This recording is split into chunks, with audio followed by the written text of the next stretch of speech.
Sir ನಮಸ್ತೆ. ಇದು ನಕ್ಷಲಿರುವಂಥ road, ಇದು ಗ್ರಾಮ ನಕ್ಷಲಿರುವಂಥ ರೋಡು. ಈ ರೋಡ್ಗೆ ಹೊಂದಾಣಿಕೆ ಆದಂಗೆ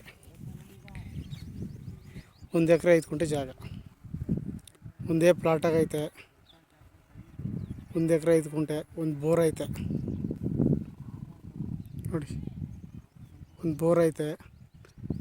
ಬಾಕ್ಸ್ ಟೈಪ್ ಇದೆ ಜಾಗ. ನಿಮಗೆ ರೋಡು ಎಲ್ ಶೇಪ್ ಬರ್ತದೆ, 2 ಕಡೆ ರೋಡ್ ಬರ್ತದೆ. ವೆಸ್ಟಿಗೆ ರೋಡ್ ಬರುತ್ತೆ, ನಾರ್ತ್ಗೆ ರೋಡ್ ಬರುತ್ತೆ. ಜಾಗ ತುಂಬ ಚೆನ್ನಾಗಿದೆ. ಊರಿಗೆ ಹತ್ತಿರವಾದಂಥ ಜಾಗ, ಅದೇ ಗ್ರಾಮ. ಆ ಮನೆ ಕಾಣಿಸ್ತೈತಲ್ಲ, ಅದೇ ಗ್ರಾಮ. ಗ್ರಾಮದಿಂದ ಇಲ್ಲಿಗೆ ಒಂದು 300ರಿಂದ 400 ಮೀಟ್ರ್ ಆಗುತ್ತೆ. ಬಳಸ್ಕೊಬರ್ಬೇಕಲ್ಲ, ಅದಕ್ಕೆ 300ರಿಂದ 400 ಮೀಟ್ರ್ ಆಗುತ್ತೆ. ಜಾಗ ತುಂಬ ಚೆನ್ನಾಗಿದೆ. 1 ಎಕರೆ 5 ಗುಂಟೆ ಜಾಗ,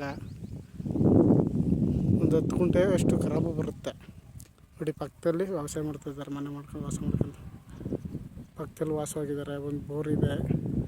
ಜಾಗ ತುಂಬ ಇದೆ, ಚೆನ್ನಾಗಿದೆ. ತಾರ್ ರೋಡಿಂದ 400 ಮೀಟ್ರು, ಗ್ರಾಮದಿಂದ 400 ಮೀಟ್ರು, ತಾರ್ ರೋಡಿಂದ 400 ಮೀಟ್ರು. ಬೆಂಗಳೂರಿಂದ 115 ಕಿಲೋಮೀಟ್ರ್ ಆಗುತ್ತೆ. ಮಳವಳ್ಳಿಯಿಂದ 20 ಕಿಲೋಮೀಟ್ರ್ ಆಗುತ್ತೆ ಜಾಗಕ್ಕೆ. ಜಾಗ ತುಂಬ ಚೆನ್ನಾಗಿದೆ. ಆಸಕ್ತರು CK ಪ್ರಾಪರ್ಟಿ ಸಂಪರ್ಕಿಸಿ. ಹೆಚ್ಚಿನ ಮಾಹಿತಿಗಾಗಿ CK ಪ್ರಾಪರ್ಟಿ ಸಂಪರ್ಕಿಸಿ. ಸಬ್ಸ್ಕ್ರೈಬ್ ಮಾಡಿ. ನಮಸ್ತೆ.